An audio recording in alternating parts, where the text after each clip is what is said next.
നമ്മുടെ നാട്ടിലുണ്ടായിരുന്ന ഒരു പെൺകുട്ടിയാണ്. എന്നെ കടന്നൊക്കെ കഴിഞ്ഞു.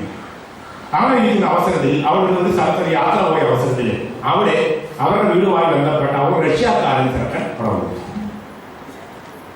അപ്പൊ ഈ ചെറുക്കനെ കണ്ടു കഴിഞ്ഞപ്പോൾ ഈ പാലക്കാരി പെണ്ണിന് ഈ റഷ്യക്കാരൻ ചെറുക്കനോടുള്ള ഇടയ്ക്ക് സംസാരിക്കുകയും ചെയ്തു കഴിഞ്ഞാൽ വളരെ താല്പര്യം. അപ്പൊ ചുരുക്കി പറഞ്ഞു കഴിഞ്ഞാൽ ചെറുക്കൻ അവരോട് താല്പര്യമാൽ ഇവക്ക് അവിടെ തന്നെ ഒരു വീട്ടിൽ ഒരു വിസിറ്റിന് പോയാണ് കണ്ടു.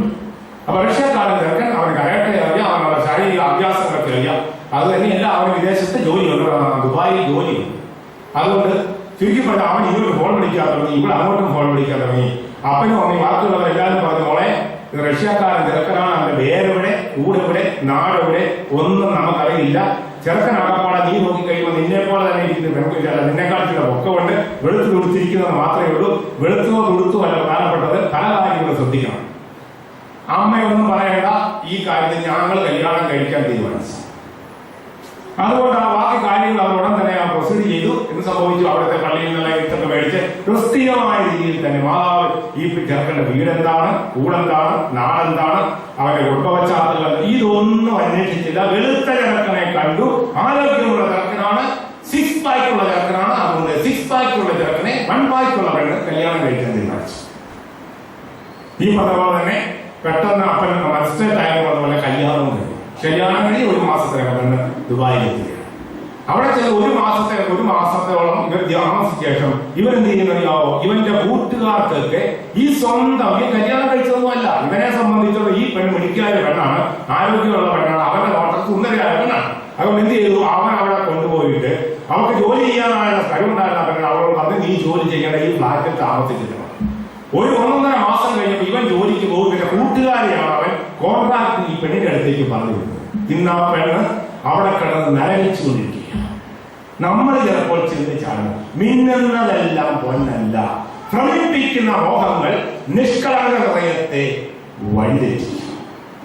അതുകൊണ്ടാണ് നമ്മുടെ രാഘവന്മാരൊക്കെ നമ്മൾ പറഞ്ഞത്, ഒരു വിവാഹത്തിന് ആലോചിക്കുമ്പോൾ പല കാര്യങ്ങളും ശ്രദ്ധിക്കണം. ഏജ് ശ്രദ്ധിക്കണം, പ്രായം നോക്കണം, ബ്യൂട്ടി ശ്രദ്ധിക്കണം എന്ന് പറഞ്ഞ പെണ്ണും ചെറുക്കനും നമ്മൾ പൊരുത്തമുണ്ടോ ശ്രദ്ധിക്കണം. 3ാമത് CA ക്യാരക്ടർ ശ്രദ്ധിക്കണം, ചെറുക്കന്റെ സ്വഭാവം എന്താണ് ശ്രദ്ധിക്കണം. D ഡൗറി അല്ലെങ്കിൽ സാമ്പത്തിക പൊരുത്തം നോക്കണം. 5 വിദ്യാഭ്യാസം, ഈ എഡ്യൂക്കേഷൻ വിദ്യാഭ്യാസത്തിന്റെ മേലെ ഒരു പൊരുത്തം നോക്കണം. അതോടൊപ്പം അടുത്ത ഫാമിലി നോക്കണം, കുടുംബ പൊരുത്തം ഉണ്ടോ എന്ന് നോക്കണം. അടുത്തത് God fearing community, God fearing ഈ കുടുംബത്തിൽ ദൈവവിശ്വാസമുള്ള കുടുംബമാണെങ്കിൽ അങ്ങനെ ഒരു പൊരുത്തമില്ലെങ്കിൽ ഈ വിവാഹം മുന്നോട്ട് പോകാൻ പറ്റില്ല എന്ന് പറഞ്ഞു. പുതിയ തലമുറ പറയുന്നു, ഞങ്ങൾക്ക് ഇതിന് കാരണന്മാര് മാതാപിതാ ഗുരുദൈവം എന്ത് കുന്തമാണ് ചോദിക്കുക. അത് എന്ത് കുന്തമാ? പ്രേമം എന്ന സിനിമയിൽ ആവർത്തിച്ച് ചോദിക്കുന്ന ചോദ്യമാണ്, മാതാപിതാ ഗുരുദൈവം എന്ത് കുന്തവാളായത്? അതൊരു കുന്തവാളാണ്. അതായത് ഭാരതീയ സംസ്കാരത്തിന്, ലോക സംസ്കാരത്തിന് നട്ടല്ലെന്ന് വിശേഷിപ്പിക്കാവുന്നതാണ്. അതായത് മാതാപിതാ ഗുരുദൈവം. അപ്പോൾ ആ തരത്തിൽ ഞാൻ പറഞ്ഞു വന്നത്, ഈ മിന്നുന്നതെല്ലാം പൊന്നല്ല എന്ന് പറഞ്ഞാൽ പദം പറയുകയാണ്, ഭ്രമിപ്പിക്കുന്ന മോഹങ്ങൾ നിഷ്കളങ്ക ഹൃദയത്തെ വഴി. നമുക്ക് കിട്ടിയ ഒരു തട്ടെന്ന് പറയുന്നത്, കൃപയില്ലാത്ത നമ്മുടെ പ്രവൃത്തികൾ മൂലം നമുക്ക് കിട്ടി. 1. 2ാമത് കൃപയില്ലാത്ത മറ്റു മനുഷ്യർ. നമ്മൾ ഒരുപക്ഷെ നന്നായിട്ട് ജോലി ചെയ്താൽ, ഉദാഹരണത്തിന് വണ്ടി ഓടിക്കുന്ന മനുഷ്യർ, നമ്മുടെ നാട്ടിലെ നന്നായിട്ട് ഡ്രൈവിംഗ് ചെയ്തു പോയ മനുഷ്യന് കാര്യമൊന്നുമില്ല, എതിരെ കള്ളു കുടിച്ച് ലക്ഷ്യം വെട്ടവൻ വന്നു കയറിയാൽ നമ്മുടെ വണ്ടിക്കിട്ട് പണി കിട്ടും.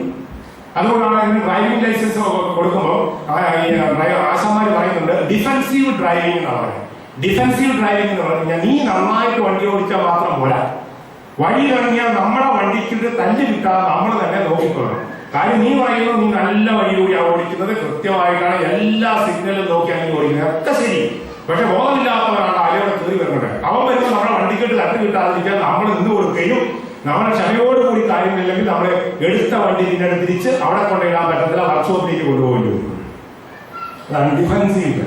ഇതുപോലെ നമ്മൾ എത്ര മര്യാദയ്ക്ക് ജീവിച്ചെന്ന് പറഞ്ഞു കഴിഞ്ഞാലും ഈ ദൈവകൃപയില്ലാത്ത മനുഷ്യൻ ഈ സമൂഹത്തിലുള്ളത് കൊണ്ട് വേപിടിച്ച വട്ടി ഈ നാട്ടിൽ നടക്കണമെന്നുള്ള പോലെ തന്നെ അത് നമ്മൾ എത്ര ശ്രദ്ധിക്കുന്ന കാര്യമില്ല, അത് ഒന്ന് നമ്മളെ കടിച്ചിട്ട് പോകും. അങ്ങനെ 2ാമത് നമുക്കിട്ട് കിട്ടി. 1 നമ്മുടെ ബോധമില്ലായ്മ കൊണ്ട് നമുക്കിട്ട് കിട്ടി. 1. 2 ബോധമില്ലാത്ത മനുഷ്യരുടെ ചില പെരുമാറ്റശൈലികൾ പോലെ നമുക്കിട്ട് കിട്ടി. അങ്ങനെയും നമുക്ക് സാമ്പത്തിക നഷ്ടം വന്നു, മാനസിക നഷ്ടം വന്നു, കുടുംബത്തിൽ ഒത്തിരി ദുഷ്പേര് സംഭവിച്ചു, മക്കളിവിടെ കിട്ടി, മക്കളുടെ ചില കൃപയില്ലാത്ത പ്രവൃത്തികളുടെ കുടുംബത്തിന്റെ സൽപ്പേര് പോയി. ഈ തരത്തിൽ 2ാമത്. 3ാമതായിട്ട് നമ്മുടെ ജീവിതത്തിലേക്ക് വരുന്നത് അത് സ്വാഭാവിക തകർച്ചകളാണ്. നാച്ചുറലായിട്ട് ഒരുപക്ഷെ കുടുംബത്തിൽ പെട്ടെന്നുണ്ടായ ഒരു മരണമാണ്. പെട്ടെന്നുണ്ടായ ഒരു രോഗം, ഒരു കടബാധ്യതയുണ്ട്. നമുക്ക് ഇതിന്റെ പ്രതികളെ ആരെയും കണ്ടുപിടിക്കാൻ പറ്റില്ല. പെട്ടെന്ന് കുടുംബത്തിലുണ്ടായി കൊച്ചിന് പെട്ടെന്ന് അസുഖം, അല്ലെങ്കിൽ പഠിച്ചുകൊണ്ടിരുന്ന കൊച്ചിന് മുന്നോട്ട് പോകാൻ പറ്റില്ല. അങ്ങനെ ഈ തരത്തിൽ സ്വാഭാവികമായിട്ട് അപ്പൊ 3 വിധത്തിലുള്ള തകർച്ചകൾ, ഷോക്കിംഗ് എക്സ്പീരിയൻസ് നമ്മുടെ ജീവിതത്തിൽ വന്നിട്ടുണ്ട്. 1, എന്റെ കവിയില്ലാത്ത പ്രവർത്തികൾ മൂലം. 2, എന്റെ സഹോദരങ്ങളുടെ കവിയില്ലാത്ത പ്രവർത്തികൾ മൂലം. 3ാമതായിട്ട് സ്വാഭാവികമായിട്ടുണ്ടാകുന്ന തകർച്ച. ഇത് 3ഉം വന്ന് ചുരുക്കി പറഞ്ഞാൽ എന്താണ്?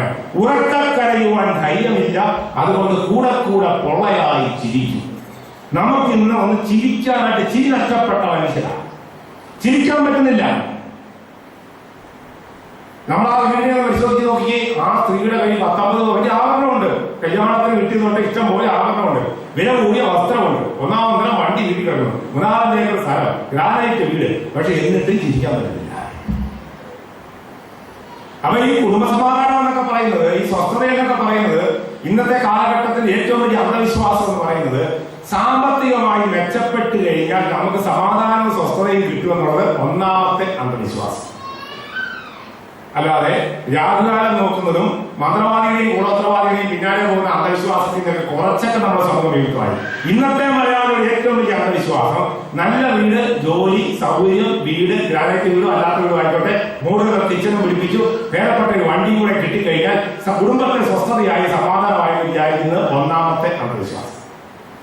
2ാമത്തെ അന്ധവിശ്വാസം, വിദ്യാഭ്യാസം കിട്ടിയ ആൾ എന്നെയാണ്, അല്ലെങ്കിൽ മോള് PSC ആണ്, IELTS കിട്ടി, അല്ലെങ്കിൽ എഞ്ചിനീയറിംഗ് കിട്ടി, മോൻ BTech പഠിച്ചു, അവിടെ വിദ്യാഭ്യാസം കൊണ്ട് MA എടുത്ത് PhD എടുത്തു, അവിടെ അറിവുകൊണ്ട് അറിവിലൂടെ രക്ഷപ്പെടാമെന്നല്ല, അറിവിലൂടെ മാത്രം രക്ഷപ്പെടാമെന്ന് വിചാരിച്ച് എത്രയോ കുടുംബങ്ങളാണ് നമ്മൾ നോക്കിക്കേ. സാധാരണക്കാരായ മനുഷ്യർ, ഇരട്ടി വിദ്യാഭ്യാസമുള്ള യുവദമ്പതികളുടെ കുടുംബങ്ങളുണ്ടാകുന്ന അസ്വസ്ഥതയ്ക്ക് അവൾ അതുകൊണ്ട് വിദ്യാഭ്യാസം ഉണ്ട് എന്നതുകൊണ്ട് മാത്രം കുടുംബത്തിലും സമൂഹത്തിലും സ്വസ്ഥതയും സമാധാനം നമ്മൾ എപ്പോഴും പറഞ്ഞുകൊണ്ടിരിക്കുന്ന കാര്യമാണ്. ഇത്രയും വിദ്യാഭ്യാസമുള്ള മനുഷ്യനാണ് ഈ ബോധക്കേട് കാണിക്കുന്നത് ചോദിക്കാറ്. അങ്ങനെയും നമ്മൾ കണ്ടുപിടിക്കുക. 3ാമത്തെ അന്ധവിശ്വാസം എന്ന് പറയുമ്പോൾ ഇലക്ഷന്റെ കാലഘട്ടമാണ്, പഞ്ചായത്ത് ഇലക്ഷനാണ്. വലിയ കുഴപ്പമില്ലാത്തിരുന്ന പഞ്ചായത്തില്, ആ വാർഡില് ഏറ്റവും കൂടുതൽ അസ്വസ്ഥത വിതയ്ക്കാൻ പോകുന്ന കാര്യമാണ്. ഇന്നലെ നോക്കിക്കൊണ്ട് വർത്തമാനം തിരിച്ചുകൊണ്ടിരുന്നവർ ഇന്ന് അവനെ കണ്ടു കഴിഞ്ഞാൽ ചിരിക്കില്ല, അവൻ നമ്മുടെ ശത്രുവാണ്, അവൻ ആ കൊടിയുടെ കീഴിലാണ്, അവൾ ആ കൊടിയുടെ കീഴിലാണ്. ഇനി പരസ്പരം നാറ്റിക്കാനും പരസ്പരം മനുഷ്യനെ അങ്ങോട്ടും ഇങ്ങോട്ടും ഇൻസൾട്ട് ചെയ്യാനായിട്ട് ശ്രമിക്കുന്ന ഒരു കാലഘട്ടമാണ് ഈ പഞ്ചായത്ത് ഇലക്ഷൻ. നവംബർ 5ാം തീയതി 7ാം തീയതി കഴിയുമ്പോഴത്തേക്ക് സംഗതി തീരും. പിന്നെയും ഒരുമിച്ച് പള്ളിയിൽ പോവുകയും ഒരുമിച്ച് പ്രാർത്ഥിക്കുകയും ചെയ്യുന്ന വ്യക്തികളെന്താണ്? ആരോ പറഞ്ഞു ഈ കൊടിയാണ് നല്ലത്, അതുകൊണ്ട് ഈ കൊടിയുടെ കീഴിൽ നീങ്ങി. മറ്റാരോ പറഞ്ഞു ഈ കൊടിയാണ് നല്ലത്, അതിന്റെ കീഴിൽ. അവസാനം കൊടിയും പോയി കഴിഞ്ഞിട്ട് എന്നും പള്ളിയിൽ വരുന്ന മനുഷ്യര്, എന്നും മുറ്റത്തൂടെ കടന്നു പോകുന്ന മനുഷ്യര് പഞ്ചായത്ത് ഇലക്ഷന്റെ പേര് തമ്മി തല്ലി തലകേറിക്കൊണ്ടിരിക്കുന്ന ആശയങ്ങൾ. അത് രക്ഷപ്പെടുമെന്ന് വിചാരിച്ചു. നമ്മൾ ശ്രദ്ധിച്ചു നോക്കി. 1, സമ്പത്തിലൂടെ സൗഭാഗ്യം കിട്ടുമെന്ന് വിചാരിച്ചു, ഇല്ല എന്ന് ചരിത്രം തെളിയിച്ചു. 2, അറിവിലൂടെ കുടുംബത്തിൽ സ്വസ്ഥതയും സമാധാനം കിട്ടുമെന്ന് വിചാരിച്ചു, അത് 2ാമത്തെ അന്ധവിശ്വാസം. 3ാമത്തത് ഏതെങ്കിലും രാഷ്ട്രീയ പാർട്ടിയോ പ്രത്യേകമായിട്ടുള്ള പ്രത്യയശാസ്ത്രമോ പ്രത്യേകമായിട്ടുള്ള ചില അറിവ്, ഈ അറിവ് കൊണ്ടൊക്കെ നമ്മൾ രക്ഷപ്പെടുമെന്ന് വിചാരിച്ചാൽ അതും നമുക്ക് അപകടമാണ്. എന്തായാലും ചരിത്രം തെളിയിച്ചിരുന്നു. നമ്മുടെ കൊച്ചു കേരളം നോക്കിക്കോ. ഇപ്പൊ സൗന്ദര്യമാണ് ജീവിതത്തിന്റെ മാനദണ്ഡം എന്ന് വിചാരിച്ചു കഴിഞ്ഞാൽ നമ്മുടെ നാട്ടിലെ സെലിബ്രിറ്റികൾ, പ്രത്യേകിച്ച് സിനിമാ സ്റ്റാർസ്, അവരെയൊക്കെ ശ്രദ്ധിച്ചു നോക്കി. ഒരു പെണ്ണ് പറഞ്ഞു, ഒരു സിനിമാ നടി പറഞ്ഞു, 11 ഞാൻ കല്യാണം കഴിച്ചു, 12 ഞാൻ വിവാഹമോചനം നടത്തി, നിങ്ങൾ എന്നെ കണ്ടുപിടിക്കുന്നു. 11 കല്യാണം, 12 കല്യാണം. മറ്റാൾ പറഞ്ഞു, എന്റെ മകൾക്ക് 13 വയസ്സായി, അതുകൊണ്ട് ഇനി അമ്മയുടെ സഹായം അവർക്ക് ആവശ്യമില്ല, അവർക്ക് ഇനി ആരുടെ സഹായമാണ് ആവശ്യമുള്ളത്? അപ്പന്റെ സഹായമാണ്. അതുകൊണ്ട് ഞാൻ അവളെ ഉപേക്ഷിച്ച് ഞാൻ എന്റെ വഴിക്ക് പോയി. കേരളത്തിലെ എല്ലാ സ്വർണ്ണക്കടകൾക്കും പരസ്യം കൊടുക്കാനായിട്ട് ഞാനിതാ പോകുന്നു. എല്ലാ ടെറസുകളിലും ഞാൻ പച്ചക്കറി നട്ടുപിടിപ്പിക്കാൻ പോകുന്നു. 13 വയസ്സുള്ള മകളെ ആര് നോക്കട്ടെ? അപ്പം നോക്കട്ടെ. സെലിബ്രിറ്റി. ഇനി വിദേശ മലയാളികളും സ്വദേശ മലയാളികളും നമ്മൾ നോക്കിക്കോ. സാമ്പത്തികമായിട്ട് തൊഴിലുറപ്പ് ജീവിക്കുന്നവർക്കും ഇന്ന് സമൂഹത്തിൽ അത്യാവശ്യമൊക്കെ ജീവിക്കാനില്ല. മിഡിൽ ക്ലാസ്സിലാണെങ്കിൽ ജീവിക്കാനൊക്കെ ബുദ്ധിമുട്ടുള്ളത്. അങ്ങനെ വെച്ച് നോക്കിക്കോ. സാമ്പത്തികമായ ഉന്നമനം ഉണ്ടെങ്കിൽ കേരളത്തിലെ നാനാജാതി മതസ്ഥർ, ക്രൈസ്തവർ മാത്രമല്ല അല്ലാത്ത മനുഷ്യരെ സംബന്ധിച്ചിടത്തോളം സമാധാനത്തിന് സ്വസ്ഥതയും എന്തേ ഇത് കിട്ടാത്തത്? ഇത് നമ്മൾ ആകപ്പാടെ സന്തോഷിക്കുന്ന തിരിക്കുന്ന മുഖങ്ങൾ കാണുന്നത് എപ്പോഴാണ്? ഈ വല്ല ശനിയാഴ്ചയും ഞായറാഴ്ചയും ടൗണിലേക്ക് പോയാൽ കാണാൻ പറ്റത്തില്ല. ഈ ഉൾഗ്രാമങ്ങളിലൊക്കെ വന്നു കഴിഞ്ഞാൽ ഈ കൊച്ചു പിള്ളേരിങ്ങനെ ക്രിക്കറ്റ് കളിച്ച് ചിരിച്ച് കളിച്ച് മണ്ണിക്കിടന്നുള്ളത് അപൂർവം ചെയ്തത്. അതിപ്പോ പിള്ളേരെ പുറത്തു വിടത്തില്ല. അതുകൊണ്ടാണ് വളരെ ചുരുക്കം ചില പിള്ളേരാണ് ഇങ്ങനെ ക്രിക്കറ്റും കളിച്ച് ആകപ്പാടെ എല്ലാം മറന്ന് ചിരിക്കുന്നത് നമ്മൾ കാണുന്നത് ആ പിള്ളേരാണ്. അത് സാധാരണക്കാർ പിള്ളേർ. അല്ലാത്ത പിള്ളേരെ മുറിക്കകത്ത് വെച്ച് വീഡിയോ ഗെയിം കൊടുത്ത പോലെ ഇത് നിന്നോളാൻ പറഞ്ഞിട്ട് ഇപ്പോഴത്തെ കൊക്കക്കോളായും ഇപ്പോഴത്തെ ചിപ്സും കൊടുത്ത് തിന്നടാ പറഞ്ഞോട് ഗെയിംസും കളിച്ച് അതിനകത്തിരിക്കുന്നു. ഒരു പൊടിമണ്ണിന്റെ ഗന്ധം പോലും അടിക്കാതിരിക്കുന്നില്ല. അപ്പൊ ആരായി ഈ കൊച്ചു കേരളത്തിൽ സന്തോഷിച്ചിരിക്കുന്നത്? ഇതുപോലെയുള്ള സാധാരണക്കാരായ പിള്ളേരുടെ വയലിലൂടെ ക്രിക്കറ്റ് കളിച്ച് തിരിച്ച് നടക്കുന്ന ഈ കുഞ്ഞുങ്ങളെ നോക്കുമ്പോൾ വല്ലപ്പോഴും ഒക്കെ നോക്കി നിൽക്കുന്നതാണ്. അവരായി ഒരുപക്ഷെ ജീവിതത്തിൽ ഈ കേരളത്തിൽ ഒരുപക്ഷെ വലിയ കുഴപ്പമില്ല, ടെൻഷൻ ഇല്ലാതെ മുന്നോട്ട് വരും. അല്ലാത്തവരുടെ ജീവിതം നോക്കൂ, എന്തുമാത്രം സമ്പാദിച്ചിട്ടും ഹബക്കൂക്ക് പ്രവാചകന്റെ പുസ്തകം 1:6 പറയുന്നത് പോലെ നീ ഇതെല്ലാം കൂടെ സമ്പാദിച്ചോണ്ട് വന്നാൽ ഓട്ടസഞ്ചിയിൽ ഇട്ടു പോകുന്നതല്ല, ഓട്ടസഞ്ചിയിൽ ഒന്നും രക്ഷപ്പെടും. ഞാനെല്ലാം ഊതിപ്പറപ്പിക്കും. കാരണം കുടുംബത്തിന് ദൈവം പോയി, പിന്നെ നീ എന്തൊക്കെ ദൈവമല്ല, സമ്പത്തല്ല ദൈവം, ദൈവമാണ് സമ്പത്ത്.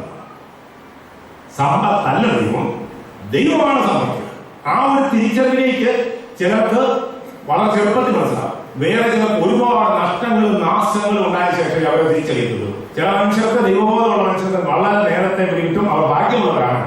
സമ്പത്തല്ല ദൈവം, ദൈവമാണ് സമ്പത്ത്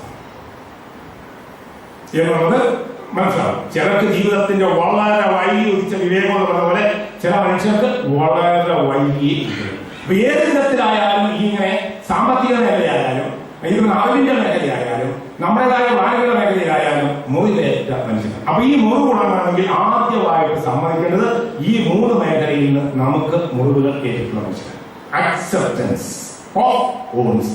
നമ്മുടെ ജീവിതത്തിൽ ചില മുറിവുകൾ സംഭവിച്ചില്ല. അത് ഭാര്യ വഴിയാകട്ടെ, ഭർത്താവ് വഴിയാകട്ടെ, കുടുംബ പശ്ചാത്തലമാകട്ടെ, മറ്റുള്ള ആദ്യം തന്നെ ഡോക്ടറുടെ അടുത്ത് രോഗമുണ്ടെന്ന് നിർണ്ണയിക്കുക.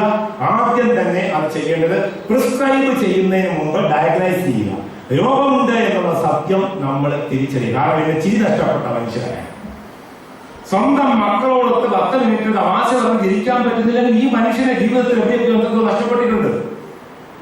ജീവിതത്തിന്റെ കാതലായ പറഞ്ഞിട്ട് സ്നേഹിക്കാനുള്ള കഴിവ് നഷ്ടപ്പെട്ടു. ഇന്നൊരു മനുഷ്യൻ നിലയിൽ മനുഷ്യത്വത്തിന്റെ 10% പോലും ഡെവലപ്പ് ചെയ്യാത്ത മനുഷ്യരെ നമ്മൾ കണ്ടുകൊണ്ടിരിക്കുക. മനുഷ്യരെ എന്ന് പറയുന്ന മനുഷ്യത്വത്തിന്റെ 10% പോലും ഡെവലപ്പ് ചെയ്യാത്ത മനുഷ്യരെ നമ്മൾ കാണുന്നു. അപ്പൊ ഇവർക്കൊക്കെയാണ് നമുക്ക് നീ സൗഖ്യം വേണം നമ്മൾ പറഞ്ഞു വരുന്ന കാലമാണ്. ആദ്യം തന്നെ നമ്മുടെ ജീവിതത്തിൽ ദുരന്തങ്ങൾ ഉണ്ടായി. ദുരന്തങ്ങളെല്ലാം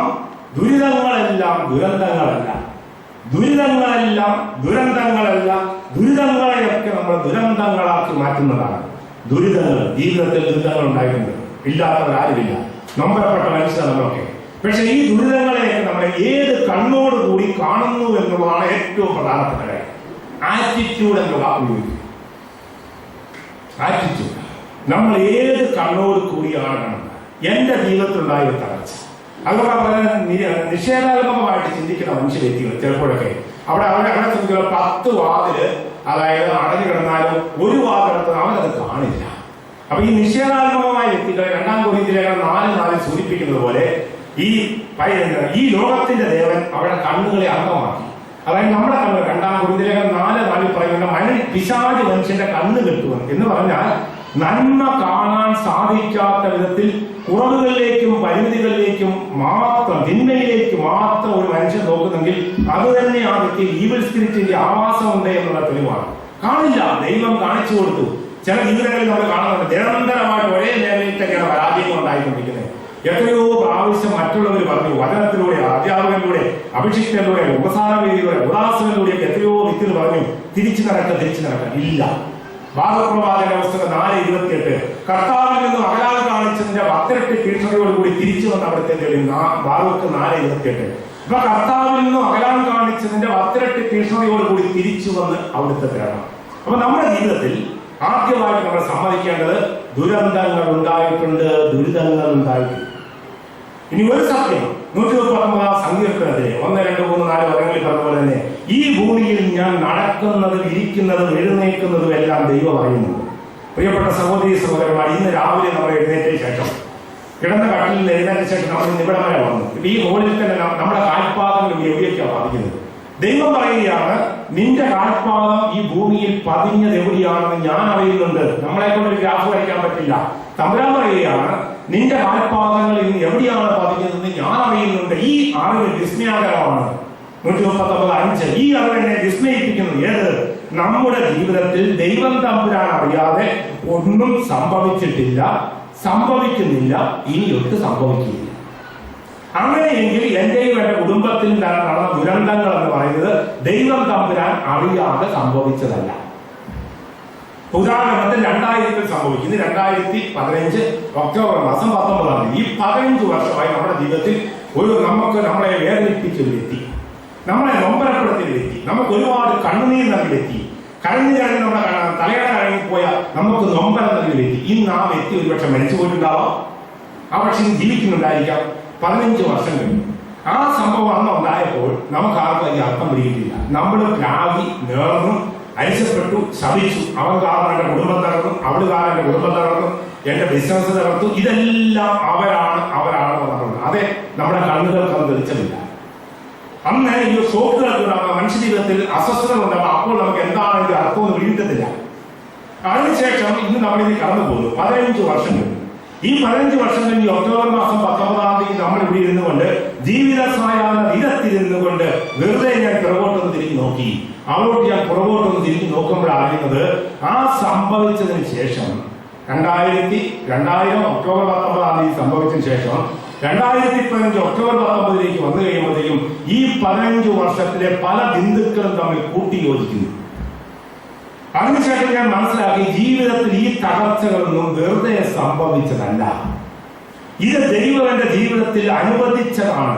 ദൈവം എന്നെ വേദനിപ്പിച്ചു എന്ന് പറയരുത്, ദൈവം എന്നെ നൊമ്പരപ്പെടുത്തി എന്ന് പറയരുത്. എന്റെ ജീവിതത്തിൽ ദൈവം അത് അനുവദിച്ചു എന്ന് പറഞ്ഞ ഉദാഹരണം നമ്മൾ പലപ്പോഴും പറയാറ് ദൈവമാണ് നൊമ്പരപ്പെടുന്നത്. നമ്മൾ ശരിയായ രീതി മനസ്സിലാക്കുക ദൈവം അനുവദിക്കുമെന്ന് പറയാൻ സാധിക്കും. ഒരു അടുത്ത കാലത്തുണ്ടായ ഒരു അനുഭവം പറയാം. ഒരു മനുഷ്യന് 2-3 അമ്മക്കളാണ്.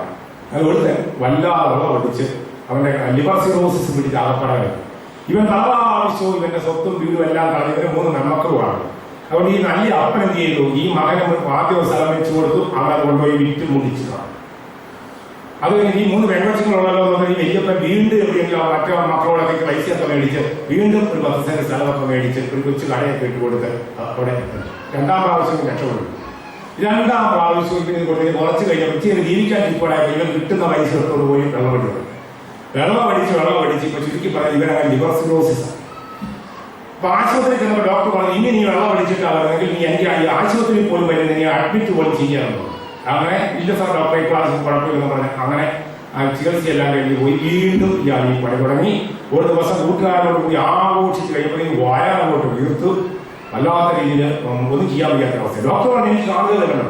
പിന്നെ ഈ വലിയപ്പൻ എന്റെ അപ്പൻ ചെന്ന് ഡോക്ടറെ ആലോചിച്ച് പറയുന്നത് ഡോക്ടറെ എങ്ങനെയെങ്കിലും കിട്ടും. ഡോക്ടറിന്റെ ഈ നല്ല മനുഷ്യന്റെ കരുണയ്ക്ക് വേണ്ടിയുള്ള കരച്ചിൽ കാരണം ഈ ഡോക്ടർ അവസാനം ഇയാൾ ചികിത്സിക്കുക. ഒരു ഞായറാഴ്ച ദിവസമാണ്, ശനിയാഴ്ച അഡ്മിറ്റാണ്. ഡോക്ടർ നോക്കിക്കഴിഞ്ഞപ്പോൾ എല്ലാം തീർന്നു കിടക്കുന്ന ഈ രക്ഷയൊന്നുമില്ല. ഈ അപ്പനും വന്നിട്ടുണ്ട്, ഭാര്യയുണ്ട്, പിന്നെ മക്കളുണ്ട്, അവരുടെ ബന്ധുക്കാരും ഇത്തരമല്ല. അപ്പൊ ഈ മനുഷ്യൻ ഈ കള്ളു പിടിച്ചിരിക്കുകയാണ്. ഇയാൾ പറയാണ്, എന്റെ ഡോക്ടറെ ഇപ്രാവശ്യം കൂടി എന്നെ ഒന്ന് രക്ഷിക്കണം, ഇനി ഒരിക്കലും ഞാൻ കുടിക്കുകയില്ല. ഡോക്ടർ പറഞ്ഞു കൂടി വന്ന 2 മണിക്കൂർ കൂടി വന്നു. ഇനി കൂടി വന്ന ഒരു 2 മണിക്കൂറേ കിട്ടും. എനിക്കൊന്നും ചെയ്യാൻ പറ്റില്ല, ഇതിന്റെ ചികിത്സ കഴിയില്ല. പല പ്രാവശ്യം നിന്നോട് ഞാൻ മുന്നറിയിപ്പ് നൽകി. നമുക്ക് പറയാനായിട്ട് പറ്റുമോ ഈ അപ്പന്റെ വേദനയാണ് ദൈവപിതാവിന്റെയും വേദന. അതായത് നമുക്ക് രക്ഷപ്പെടാനുള്ള വഴികൾ മുഴുവനും നൽകിയിട്ടും അത് തിരസ്കരിച്ച് കഴിയുമ്പോൾ ഉണ്ടാകുന്ന തിരിച്ചു ചിലപ്പോഴെല്ലാം ചില ജീവിതത്തിൽ ഉണ്ടാകുന്നത്. അപ്പോൾ കഴിഞ്ഞകാല ജീവിതത്തിലേക്ക് നമ്മൾ നോക്കുമ്പോൾ ദുരിതങ്ങളെ നമ്മൾ കാണേണ്ട ദുരന്തങ്ങളായിട്ടല്ല ഇതിനേക്കാൾ വലിയ നമ്മുടെ ജീവിതത്തിൽ സംഭവിച്ചു. ദൈവം അറിയാതെ അല്ല അത് സംഭവിച്ചത്. അതുകൊണ്ട് പ്രിയപ്പെട്ടവരെ, നമ്മളെ ആ വേദനിപ്പിച്ച വ്യക്തികളുണ്ട്, ഭാര്യയാകാം, മക്കളാകാം. എന്തുകൊണ്ടാണ് അവൻ എന്നെ വേദനിപ്പിച്ചത്? ഇത് വല്ലാത്തൊരു ചോദ്യമാണ്. ഈ നമ്മളെ തിരിച്ചറിയണമെങ്കിൽ ദൈവകൃപയുള്ള ഒരു ഭർത്താവ് ഒരു ഭാര്യയെ ശാരീരികമായി ഉപദ്രവിക്കില്ല. അതാണ് നമ്മൾ മനസ്സിലാക്കേണ്ടത്. നോർമലായ ആത്മീയമായിട്ട് നോർമലായ ഒരു ഭർത്താവ് ഒരു ഭാര്യയെ ശാരീരികമായിട്ട് ഉപദ്രവിക്കില്ല. കാരണം വർഷങ്ങൾക്ക് മുമ്പ് അവന് സ്നേഹിക്കാൻ വേണ്ടി ദൈവം കൊടുത്തതാണ് അവന്റെ ജീവിത പങ്കാളി. ഇത് ജീവിതം പങ്കുവയ്ക്കാൻ വേണ്ടി ദൈവം കൊടുത്തതാണ്. അല്ലാതെ അവനെ ഉരിയാക്കി കൊടുക്കാനും അവനെ ബുക്ക് ചെയ്ത് കൊടുക്കാനും അവന്റെ ശാരീരിക ആവശ്യങ്ങൾ നിറവേറ്റി കൊടുക്കാനും വേണ്ടി മാത്രം കൊടുത്തല്ല. ജീവിതം പങ്കുവയ്ക്കുക ഒരാളിങ്ങനെ വെറുതെ കുത്തിയിരിക്കുക, ബാക്കിയുള്ളവരിങ്ങനെ കഷ്ടപ്പെടുക, അതല്ല. പലപ്പോഴും നമ്മുടെ കേരളത്തിൽ ഈ ദാമ്പത്യത്തെ സംബന്ധിച്ചുള്ള വളരെ വികലമായ ഒരു കാഴ്ചപ്പാടാണ്. പലപ്പോഴും പല ആണുങ്ങളോട് ചോദിച്ചു നോക്കിക്കോ, ഇപ്പോഴത്തെ ചെറുപ്പക്കാരോട് ചോദിച്ചു, നീ എന്തിനാ കല്യാണം കഴിക്കുന്നത്? മിക്കവാറും കിട്ടുന്ന ഉത്തരവായിരിക്കും വീട്ടിൽ ആളില്ല എന്നാണ് അമ്മ പറയുന്നത്. അപ്പൊ എന്തിനാണ് പെണ്ണ് കിട്ടുന്നത്? വീട്ടിൽ ആളില്ലാത്ത വീട്ടിൽ ആളെ മറ്റേ പറഞ്ഞു അമ്മ അസുഖമായിട്ട് കിടക്കുകയാണ്, അമ്മയുടെ അസുഖം മാറ്റാൻ അമ്മയെ നോക്കാൻ ആരും. വേറെ ചിലർ പറയുന്നുണ്ട്, അതായത് വീടുകളൊക്കെ ഇപ്പൊ അത് തന്ത്രപൂർവ്വം ചെയ്യുന്നത്. ചില വീടുകളിൽ ഈ പറഞ്ഞ പോലെ തന്നെ കടം കയറി കിടക്കുകയാണ്. അപ്പൊ ഈ പെണ്ണിനെ അടിച്ചു മാറ്റി കല്യാണം കഴിച്ചുകൊണ്ട് വന്നു കഴിഞ്ഞാൽ എന്താണ് സംഭവിക്കുന്നത്? കടം വീട്ടാണ്. വേറെ ചിലർ പറയുന്നത് ഇപ്പൊ മഹാകുഴപ്പനാണ്, ഗുണ്ടാപ്പണിയാണ്, ഇവന്റെ ഗുണ്ടാപ്പണി അവസാനിപ്പിക്കണമെങ്കിൽ ഇവരെ പിടിച്ച് പെണ്ണ് കഴിക്കണം. ഗുണ്ടാപ്പണിയൊന്നും ഒരിക്കലും അവസാനിക്കില്ല. അതായത് കല്യാണം കഴിച്ചതിന്റെ പേരിൽ ആരും ഗുണ്ടാപ്പണി ജാത്യാലുള്ള തൂത്താലടങ്ങും പെട്ടെന്ന് മാറണം. അപ്പൊ ഉഴപ്പ് മാറാൻ വേണ്ടി, അസുഖം മാറാൻ വേണ്ടി, വീട്ടിലെ ആളുകളെ പരിഹരിക്കാൻ വേണ്ടി ഇതിനൊന്നുമല്ല വിവാഹം കഴിക്കുന്നത്. വിവാഹം കഴിക്കുന്നത് വിശേഷമായിട്ട് വഹിക്കുക. വിവാഹം എന്ന വാക്കിന്റെ അർത്ഥം തന്നെ വിശേഷമായിട്ട് വഹിക്കുക. ഇതെന്റെ ഭാര്യയാണ് എന്ന് 4 പേരുടെ മുമ്പിൽ അന്തസ്സായിട്ട് പറയാൻ പറ്റുന്നവരാണ് ഭർത്താവ്. അവളുണ്ടെങ്കിലേ ഭർത്താവുള്ളൂ, ഭാര്യ ഉണ്ടെങ്കിലേ ഭർത്താവുള്ളൂ. ഈ ഭർത്താവിന് മുമ്പിൽ ഇതെന്റെ ഭർത്താവാണെന്ന് അന്തസ്സോടുകൂടി അവർക്ക് പറയാനായിട്ട് സാധിക്കില്ല. അവളുണ്ടെങ്കിൽ മാത്രമേ അവൻ ഭർത്താവാണെന്ന് പറയുള്ളൂ. ജീവിതം പങ്കുവയ്ക്കാൻ, എന്നെ സ്നേഹിക്കാനല്ല, എനിക്ക് സ്നേഹിക്കാൻ വേണ്ടി എന്റെ ദൈവം തന്നതാണ്. എന്റെ ദാമ്പത്യം എന്ന് പറഞ്ഞ മനുഷ്യന്റെ കണ്ടുപിടുത്തമല്ല, ദൈവത്തിന്റെ കണ്ടുപിടുത്തമാണ്. ദൈവം കണ്ടുപിടിച്ചതാ, ദൈവത്തിന്റെ പദവിയാ. നിനക്ക് സ്നേഹിക്കാൻ വേണ്ടി ദൈവം നിനക്ക് ജീവിതം ഇണയായിട്ടും തുണയായിട്ടും. എന്തിനു വേണ്ടി? സ്നേഹവിനിമയത്തിന് വേണ്ടി. നിനക്ക് ജീവിതത്തിൽ തന്നെ ജീവിക്കാൻ പറ്റില്ല. അതുകൊണ്ട് നീ ജീവിതത്തിൽ സ്ത്രീയും പുരുഷനുമായിട്ടാണ് ദൈവം നിന്നെ സൃഷ്ടിച്ചിരിക്കുന്നത്. അതുകൊണ്ട് നിനക്ക് സ്നേഹിക്കാൻ, ഒന്ന് എക്സ്ചേഞ്ച് ഓഫ് ലവ്. രണ്ടാമത് ജീവവിനിമയത്തിന് വേണ്ടി ഈ പ്രപഞ്ചത്തിൽ ജീവൻ നിലനിൽക്കണം. അതുകൊണ്ട് നിങ്ങൾ രണ്ടുപേരെ ഒന്നിച്ചു കൂടുമ്പോൾ ദൈവം പറഞ്ഞു നിങ്ങൾ ഒരു ശരീരമായി തീരും. അങ്ങനെ ഒരു ശരീരമായി തീർന്നു കഴിയുമ്പോൾ ഹൃദയത്തിൽ ജനിച്ച ശേഷം ഉദരത്തിൽ ജനിപ്പിക്കണം. ആദ്യം ഹൃദയത്തിൽ ജനിക്കുക, എക്സ്ചേഞ്ച് ഓഫ് ലവ്. 2 ഉദരത്തിൽ ജനിപ്പിക്കുക, എക്സ്ചേഞ്ച് ഓഫ് ലൈഫ്. സ്നേഹവിനിമയം. രണ്ടാമത്തത് ജീവവിനിമയം. ഇനി മൂന്നാമതായിട്ടാണ് ഇണയും തുണയുമായിട്ട് പരസ്പരം എന്റെ കുറവുകൾ നീ പരിഹരിക്കുന്നു, നിന്റെ കുറവുകൾ ഞാൻ പരിഹരിക്കുന്നു. അങ്ങനെ നമ്മൾ പരസ്പരം ഒരു പക്ഷിയുടെ 2 ചിറകുകൾ പോലെ ഉണ്ടെങ്കിൽ മാത്രമേ ഇത് ഭക്ഷിക്കണം എന്ന് പറയാൻ പറ്റത്തുള്ളൂ. ഇതിനു വേണ്ടിയിട്ടാണ് ദൈവം ദാമ്പത്യം കണ്ടുപിടിച്ചത്, കുടുംബം കണ്ടുപിടിച്ചത്. ദൈവം കൂട്ടിവെച്ചതാണ് കുടുംബം, മനുഷ്യൻ കൂട്ടിവെക്കുന്നതല്ല. ദൈവം ഒന്നിപ്പിച്ചത് മനുഷ്യൻ വേർപെടുത്തതെന്നാണ് അവരാ പറഞ്ഞത്. അപ്പൊ അങ്ങനെയുള്ള ഈ ചെറുപ്പക്കാരൻ ഇന്ന് പിറ്റേ ദിവസം കല്യാണം കഴിഞ്ഞിട്ട് ഒരാഴ്ച കഴിയുന്നതിന് മുമ്പ് തന്നെ ഭാര്യയുടെ ആഭരണവും പറിച്ചെടുത്ത് കൊണ്ടുപോയി ചേട്ടന്റെ ബിസിനസിന് വേണ്ടി കൊടുക്കുകയാണ്. അവരോടും ചോദിക്കുന്നില്ല, അവരുടെ വീട്ടുകാരോടും ചോദിക്കുന്നില്ല. ഇത് ശുദ്ധ തെമ്മാടിത്തരമാണ്. അതായത് കല്യാണം കഴിച്ചെന്ന് പറഞ്ഞാൽ ആർക്കൊന്നും ചെയ്യാൻ പറ്റുന്ന മനുഷ്യാവകാശങ്ങളുണ്ട്. കല്യാണം കഴിച്ച പെണ്ണിനെ പിറ്റേ ദിവസം ശാരീരികമായിട്ട് ഉപദ്രവിക്കുക, അല്ലെങ്കിൽ അല്ലെങ്കിൽ അവരുടെ വീട്ടുകാരെ മോശക്കാരായി പറയുക, ഇനി അവരുടെ വീട്ടിൽ നിന്ന് ഇനിയും പൈസ കിട്ടാനാണെന്ന് പറഞ്ഞിട്ട് ആ പെണ്ണെ അങ്ങോട്ട് പറയുക. ഇതൊന്നും ദൈവകൃപയുള്ള മനുഷ്യൻ ചെയ്യുന്ന പ്രവൃത്തിയല്ല. ദൈവകൃപയില്ലാത്തത് കൊണ്ടാണ് മനുഷ്യൻ പാപം ചെയ്യുന്നത്. പാപം ചെയ്യുന്നത് കൊണ്ടല്ല കൃപ നഷ്ടമാകുന്നത്, കൃപയില്ലാത്തത് കൊണ്ടാണ് മനുഷ്യൻ പാപം ചെയ്യുന്നത്. തിരിച്ചറിയേണ്ട ഒരു വലിയ സത്യമാണ്. ഉരുക്കിനേക്കാട്ടിലും വലിയ ഉൾക്കാഴ്ചയാണിത്. റോമാലേഖനം 5:20. അതായത് പാപം വർദ്ധിച്ചിടത്ത് കൃപ അതിലേറെ വർദ്ധിച്ചു എന്ന് പറഞ്ഞാൽ കൃപയില്ലാത്തത് കൊണ്ടാണ് മനുഷ്യൻ പാപം ചെയ്യുന്നത്. വിശദീകരിക്കാം. ഇമ്മ്യൂണിറ്റി പവർ നമുക്ക് രോഗപ്രതിരോധ ശക്തി. നമുക്കൊക്കെ ഈ രോഗപ്രതിരോധ ശക്തി കുറഞ്ഞു കഴിഞ്ഞാൽ നമുക്ക് കൂടുതൽ രോഗങ്ങൾ വന്നു വരും. രോഗപ്രതിരോധ ശക്തി കുറഞ്ഞു കഴിഞ്ഞാൽ നമുക്ക് രോഗങ്ങൾ വരും. ചിലപ്പോൾ ഇമ്മ്യൂണിറ്റി പവർ വളരെ കുറവാണ്. ഇതുപോലെ തന്നെ സ്പിരിച്വൽ ഇമ്മ്യൂണിറ്റി പവർ കുറഞ്ഞു കഴിഞ്ഞാൽ നമുക്ക് എല്ലാ തരത്തിലുള്ള അസ്വസ്ഥതകളും വന്നിരിക്കും. ഭാര്യ നോക്കുന്ന ഇഷ്ടമില്ലാത്ത അച്ഛി തൊട്ടതെല്ലാം കുറ്റം, അവിടെയും കുറ്റം, ഇവിടെയും കുറ്റം. ഇങ്ങനെ പരിമിതികളുടെ ഒരു നീണ്ട നേരം. ദൈവകൃപ നഷ്ടപ്പെട്ട മനുഷ്യനെ സ്വന്തം ഭാര്യയായിട്ട് കാണാൻ പറ്റത്തില്ല. അവരെ ഒരു വസ്തുവായിട്ട് കാണണം. ഐ ലവ് യു എന്ന് പറയുന്നതിന് പകരം ഐ ലവ് യു അല്ല, ഐ ലവ് ഇറ്റ്. നീ ഒരു വസ്തുവാണ്. എന്തിനാ? എന്റെ തുണി ഇറക്കി തരണം, എനിക്ക് കുക്ക് ചെയ്ത് തരണം, എന്റെ ലൈംഗിക ആവശ്യങ്ങൾ നിറവേറ്റി തരണം, എന്റെ അമ്മയെ നോക്കിക്കണം, എന്റെ അപ്പനെ നോക്കണം. പിന്നെ ഇവിടുത്തെ സാമ്പത്തിക കാര്യങ്ങളൊന്നും നീ ചോദിക്കുമൊന്നും വേണ്ട. നീ ആരാണ്? എനിക്ക് വേണ്ടി ഞാൻ ഒരു ജന്മിയും നീ ഒരു കുടിയാനും. കേരളത്തിലെ 90% ഭാര്യാഭർത്തൃ ബന്ധത്തിൽ ഈ ജന്മി കുടിയാണ് അവസ്ഥയാണ്.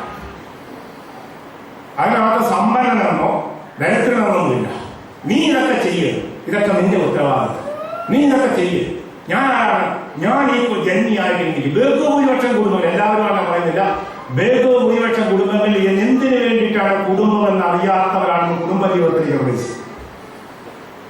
ഇത് പാപം ചെയ്യുന്നത് കൊണ്ടല്ല കൃപ നഷ്ടമാകുന്നത്, കൃപയില്ലാത്തത് കൊണ്ടാണ് പാപം ചെയ്യുന്നത്. ഇത് അപ്പനെ അമ്മയെ ഉപേക്ഷിച്ച് ഈ പെമ്പച്ചെന്റെ കൂടെ വന്നിട്ടുള്ളതാ. ഇനി ജീവിതം പങ്കുവെക്കുന്നത് യാത്രയാ. ഇതൊരു യാത്ര ആരംഭിക്കുക. ദൈവം പറയുകയാണ് അവസാനം എന്താണ് ഈ കുർബാന, പ്രത്യേകിച്ച് ഈ വിവാഹ കുർബാനയിൽ അവസാനം പറയുന്ന വാക്കുണ്ട്, ഹൃദയസ്പർശിയായ വാക്ക്. നിങ്ങളുടെ ജീവിതകാലത്ത് നിങ്ങളെ സഹായിക്കാൻ ദൈവം നിങ്ങൾക്ക് നല്ല ആത്മാർത്ഥ സുഹൃത്തുക്കളെ നൽകട്ടെ എന്ന്. ജീവിത യാത്ര ആരംഭിക്കുകയാണ്, അൾത്താരയിൽ ആരംഭിക്കുക. പരസ്പരം കൈപിടിച്ച് ചേർന്ന് മുന്നോട്ട് പോകേണ്ട ജീവിതങ്ങളാണ്. അതിനിടയ്ക്ക് ഞാൻ ഇങ്ങനെ ഒന്നും ചെയ്തിട്ടില്ല, നീ എല്ലാം കൂടെ ചെയ്തോളാം. അടുക്കളക്കാര്യം മുഴുവനും കുടുംബക്കാര്യം മുഴുവനും പെണ്ണിനെ ഏൽപ്പിച്ചിട്ടൊക്കെ പെരുമാറുക.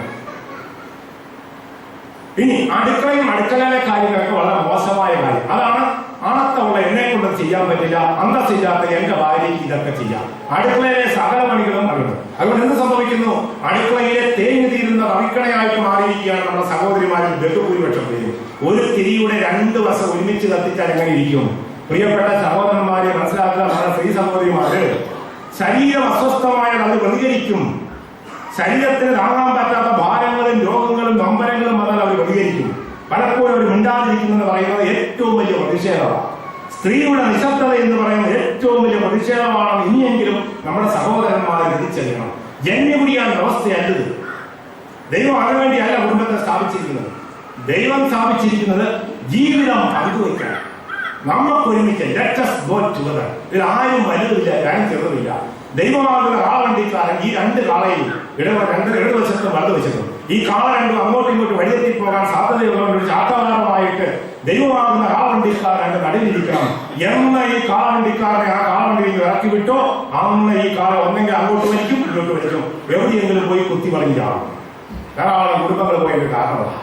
അതുകൊണ്ട് ഈ ജന്മിക്കാൻ അവസ്ഥയൊന്നുമല്ല. അടുക്കളയിലെ ജോലികളും പാകം ചെയ്യുക, കുക്ക് ചെയ്യുക, ഭക്ഷണം കഴിക്കുക, ഭക്ഷണം ഉണ്ടാക്കുക, വസ്ത്രം തേക്കുക, ഇതൊന്നും ആണുങ്ങൾക്ക് പറ്റിയ പണിയല്ല എന്ന് ആരോ നമ്മുടെ തലയിൽ പണ്ട് എവിടെയോ പറഞ്ഞിട്ടുണ്ട്. Mail dominated society. കാലം മാറി, കഥ മാറി, കാലാവസ്ഥ എങ്ങും മാറി. ഇത് മുന്നോട്ട് കൊണ്ടുപോകാൻ പറ്റത്തില്ല.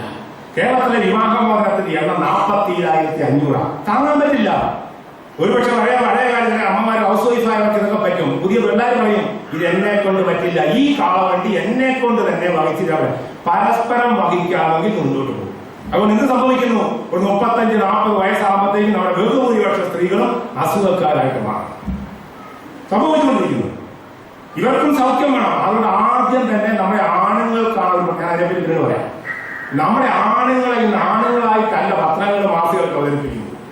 അപമാനവീകരിക്കപ്പെട്ട ആണുങ്ങൾ എന്ന് പറയുന്നത് പറഞ്ഞാൽ അതിന്റെ അർത്ഥം ആണുങ്ങൾ എന്ന് പറയുമ്പോൾ കൊച്ചിനെ നോക്കിക്കോ, മീശ വിധിച്ച് എളിയിൽ കത്തിയും പിച്ചാത്തിയാടുന്നു, പല്ലിയെ ഓടിച്ചിട്ട് തല്ലിക്കൊല്ലുന്നു, പട്ടിയെ എറിഞ്ഞു കൊല്ലുന്നു, അതേപോലെ ഒരു പാവപ്പെട്ട കൊച്ചു അതിനെ ഓടിച്ചിട്ട് അടിക്കുന്നു. ആണെന്ന് പറഞ്ഞാലാണ് കത്തി എടുത്ത് പിടിക്കുന്ന, കരുണയില്ലാത്ത, അടിച്ച് ഓടിക്കുന്ന, പട്ടിയെ തല്ലിക്കൊല്ലുന്ന, പാമ്പിനെ തല്ലിക്കൊല്ലുന്ന, മനുഷ്യനെ കത്തിയായിട്ട് നടക്കുന്ന, ഇങ്ങനെ നടക്കുന്ന മനുഷ്യനാണെന്ന് ആര് പറഞ്ഞതാ?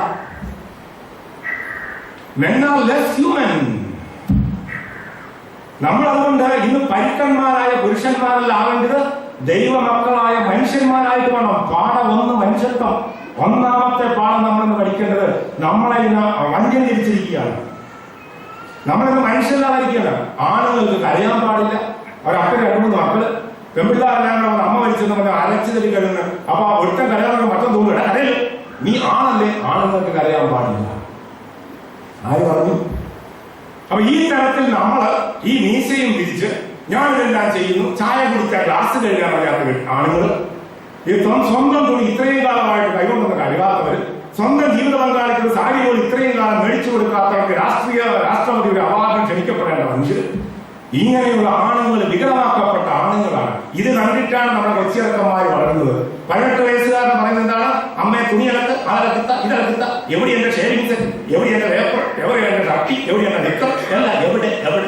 18 വയസ്സുകാരൻ അറിയത്തില്ല. അമ്മ ഇതെല്ലാം പൊക്കിപ്പിടിച്ചോണ്ട് മോനെ ഉടുക്കടാ ഇത് ഉടുക്കടാ അത് ഉടുക്കട. അങ്ങനെ നമ്മൾ ഈ ആണുങ്ങളെ ഇന്ന് ആണുങ്ങളായിട്ട് നമുക്കിന്ന് വേണ്ടത് പരുക്കന്മാരായ പുരുഷന്മാരല്ല, അതായത് അന്തസ്സുള്ള ആളുകൾ. കുടുംബജീവിതം എന്ന് പറയുന്നത് ജന്മം കൊടുത്താൽ മാത്രം പോരാ, ഈ കുഞ്ഞിന്റെ ബാക്കി എല്ലാ കാര്യങ്ങളും നോക്കാൻ ഈക്വലായിട്ട് ഉത്തരവാദിത്വമാണ്. പ്രസവം ഒഴികെ ബാക്കി എല്ലാ കാര്യങ്ങളും കൊച്ചിന്റെ അപ്പനും കൂടെ ചെയ്യാവുന്ന. അങ്ങനെ ചെയ്തു കഴിഞ്ഞാൽ ഈ കൊച്ചും കുറച്ച് നാൾ ജീവിച്ചിരിക്കും, കൊച്ചിനും അപ്പന്റെ അമ്മയെ ഉപയോഗിക്കാൻ പറ്റും, നമുക്ക് ഇരിക്കാം. ഞാൻ ഒരിക്കലും വിമർശിക്കാൻ പറ്റും. നമ്മൾ നേരറിയണം, നേരത്തെ അറിയണം. നമ്മളിന്ന് പലപ്പോഴും അസ്വസ്ഥരായിരിക്കുന്നതിന് കാരണം നമ്മുടെ 18 വയസ്സുകാരൻ ചെറുക്കൻ എന്താ വിചാരിച്ചിരിക്കുന്നത്? അയ്യോ, തിന്ന പാത്രം കഴുകുന്നത് എന്തോ കുറവാണ്. അത് ആര് കഴുകാം? എന്റെ അമ്മ. എന്റെ അമ്മ കഴിക്കണം.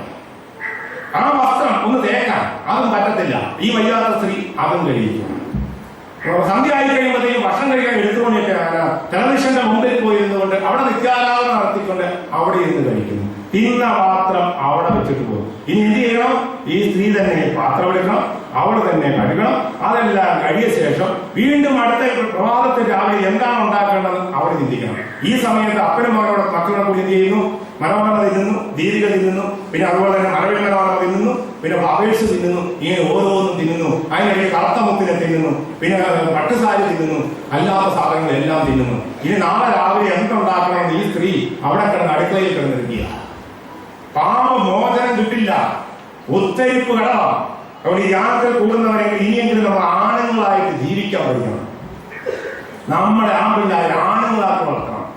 അല്ലാതെ അത്തിയും പിച്ചാത്തി എടുത്ത് വെട്ടടാ കുത്തടാ ചിന്താവാ, രാഷ്ട്രീയ നേതാവിനെ തെറി പറയുക, കാണുന്നവരെ ഓടിച്ചു കഴിക്കുക, പട്ടിയെ തല്ലിക്കൊള്ളുക, ഓന്തിനെ വലിച്ചു ചീടുക, പെണ്ണും പെമ്പിള്ളാരെ കണ്ടു കഴിഞ്ഞാൽ വൃത്തികെട്ട കമന്റ് പറയുക. ഇതൊന്നും കേരളത്തിലെ മാത്രം കാണുന്ന ആണുങ്ങളുടെ സ്വഭാവമാണ്. ലോകത്തിലൊരിടത്തും ഇത്രയും സംസ്കരിക്കപ്പെട്ട. അതുകൊണ്ട് ഇവിടെ ഇരിക്കുന്ന എല്ലാ പുണ്യവതികളാണ് പറയാനോ അല്ല. ഇവരെല്ലാം രൂപക്കൂട്ടി വെച്ച് വെക്കണം, നമ്മളെല്ലാം നോക്കാമെന്ന് പറയാനുമല്ല. നമ്മളിന്ന് ആണുങ്ങളുടെ പണിയല്ല പറയുന്നത്. നമ്മളോട് ആരോപണം, നമ്മളെ പിശാചി ബാധിച്ചിരിക്കുന്നു. യഥാർത്ഥത്തിൽ പറഞ്ഞാൽ നമ്മളിൽ പ്രവർത്തിക്കുന്ന ആണുങ്ങളല്ല, പാത്രം കഴുകാനല്ലാത്ത ആണ്. ഇത്രയും കാലമായിട്ട് എന്തോ മോശമല്ലേ കൊച്ചിന്റെ തുണിന്ന് കഴുകിക്കൊടുത്താൽ? അതൊക്കെ എനിക്ക് ചെയ്യാൻ പറ്റും. ഞാൻ അന്തസ്സും ആഭിജാത്യവും അസുഖവും അരിശവും അലർജിയുള്ള കുടുംബത്തിൽപ്പെട്ട ആളുകൾ. എനിക്കിതൊന്നും ചെയ്യാൻ പറ്റില്ല. അതൊക്കെ ആർക്ക് ചെയ്യാം? എന്റെ ഭാര്യ ചെയ്യാം. മീൻ കറി വെച്ച് കഴിഞ്ഞാൽ നടുക്കഷ്ണം അത് എനിക്ക് അവകാശം. ആര് പറഞ്ഞു? ഒറ്റ മേലൊരു കഷ്ണം നടുക്കഷ്ണം കൊടുത്തേക്കത്. ആദ്യം തവിയിൽ വിളമ്പി കിട്ടുന്നത് ചെറുതെങ്കിൽ ചെറുത്, വല്ലെങ്കിൽ വലുത്, തലയെങ്കിൽ തല, വാലെങ്കിൽ വാല, ആളങ്ങോട്ട് കൊടുക്കണം. രണ്ടാമത് നമ്മൾ കിട്ടുന്ന കൊച്ചിന് തിന്നാം. അങ്ങനെ ഈ നടുക്കഷ്ണം തിന്നൊക്കെ നിർത്തിയിട്ട് ഈ വാലും തലയും കഴിച്ച് നോക്കി അതിന്റെ രുചി എന്താണെന്നറിയാം. അപ്പൊ അതുകൊണ്ട് നമ്മുടെ ആണുങ്ങളെയൊക്കെ ജീവിക്കുക, അതുപോലെ ഒന്നാം പ്രതികരിക്കുന്ന അമ്മച്ചിമാരെ നിങ്ങൾ ആവശ്യമില്ലാത്ത നമ്മുടെ ആമ്പിള്ളാരെ അങ്ങ് വല്ലാതെ അങ്ങ് നോക്കി ഒറ്റ പുത്രനാണ്. ഓലക്കടിച്ച് വളർത്തണം, ഓലക്കടിച്ച് മർദ്ദനമല്ല. അതുകൊണ്ട് ഇത് സംഭവിക്കുന്നു. നാളെ ഒരു പെണ്ണിന്റെ ജീവിതം കെടുത്തുകയാണ് ഈ 10ാം ക്ലാസ്. ഇവരെന്താ ചെയ്യാ? തുണി ഒരു തോട്ടെടുത്ത് തല നോക്കാൻ പോലും അറിയത്തില്ല. അവനെ നമ്മൾ 10-18 വർഷം നമ്മുടെ കൂടെ നിന്ന് വളർന്ന ഒരു ആൺകൊച്ചിന് ഒരു പെൺകൊച്ചിനോട് മര്യാദയായിട്ട് പെരുമാറാൻ അറിയത്തില്ല. സ്വന്തം അമ്മയോട് പെരുമാറാൻ അറിയത്തില്ല, സ്വന്തം അപ്പനോട് പെരുമാറാൻ അറിയത്തില്ല. ഇവൻ നാളെ കുടുംബജീവിതം ആരംഭിക്കാൻ പോവാ. എന്ത് സംഭവിക്കും? നമുക്കറിയാൻ സാധിക്കും. 2 ചെന്നായും ഒരു ആട്ടുകുഞ്ഞിനെ കൂടി ഉച്ചയ്ക്കത്തെ ഭക്ഷണം എന്താണെന്ന് തീരുമാനിച്ചാൽ എന്തായിരിക്കും സംഭവിക്കാൻ പോകുന്നത്? നമുക്കറിയാൻ സാധിക്കും. 2 ചെന്നായും ഒരു ആട്ടുകുഞ്ഞ് അവർ 3 പേരെ തീരുമാനമെടുക്കാൻ ചർച്ച ചെയ്യുകയാണ്. ഉച്ചയ്ക്കത്തെ ഭക്ഷണം എന്തായിരിക്കും ഉച്ചയ്ക്കത്തെ ഭക്ഷണം മിക്കവാറും. അതാണ് സംഭവിച്ചുകൊണ്ടിരിക്കുന്നത്.